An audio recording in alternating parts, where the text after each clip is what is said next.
Nais ko ay maipakita ninyo ang kahalagahan ng inyong mga ina sa inyong buhay. Kayo ay aking bibigyan ng isa pang task handog ng LBC. Ngayon ay may pagkakataon kayong gumawa at magpadala ng mga liham para sa inyong mga ina. Matapos i-announce ang daily task, diretso agad ang 8 housemates sa storage room para kunin ang mga materyales. Flowers Express. White. Iba't ibang design ang ginawa. May puso, may bulaklak, depende kung anong naisip nila. Matapos nilang gawin ang personalized Mother's Day card, isa-isa nilang ipinakita kay Kuya. Nakalagay po sa loob na nagpapasalamat ako sa lahat ng sakripisyo niya. Nag-sorry po ako na pinati ko siyang Happy Mother's Day. Tsaka sinabi ko po sa kanya na miss ko na siya. I have a small message for my mom inside. Kahit Mother's Day na yun, I also have a message for my dad and my brother. Tsaka may mga basketball sa loob kasi hilig rin yung mom ko sa basketball. Saka nilagyan ko ng smiley. Ganito.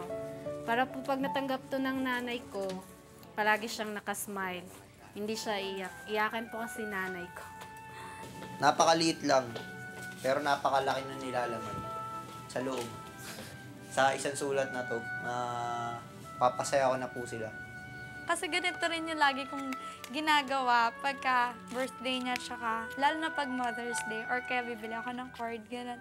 Tapos yung sa loob, yung nakalagay dyan, puro I love you lang. Tsaka yung nilalaman nito na wag siya mag-aalala sa akin kasi okay ako dito. Tapos in-express ko din dito kung gaano ko sila namimiss lahat sila. Sa loob po, may isang maliit na sulat na, ayun po, nagpapasalamat din po sa nanay ko at sinasabi kung gaano ko na po sila namimiss ngayon at wala sila sa piling ko ng ganito. Itong matitingkad na kulay ang nagsisimbolong pag-asa naming mag-ina na magkita kami at malampasan namin lahat ng pagsubok na binigay ng Diyos sa amin. The only woman I offer my life to, the only woman I give my heart to. Every hard, difficult moments that we have been through, you are my shelter, my strength. I would never be the person I am without you.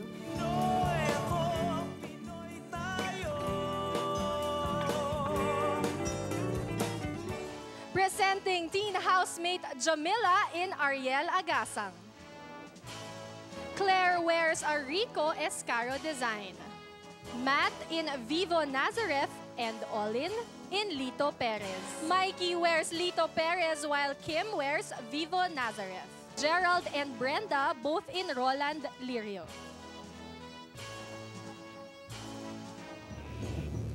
Isa lang sa inyong mga boys ang ligtas.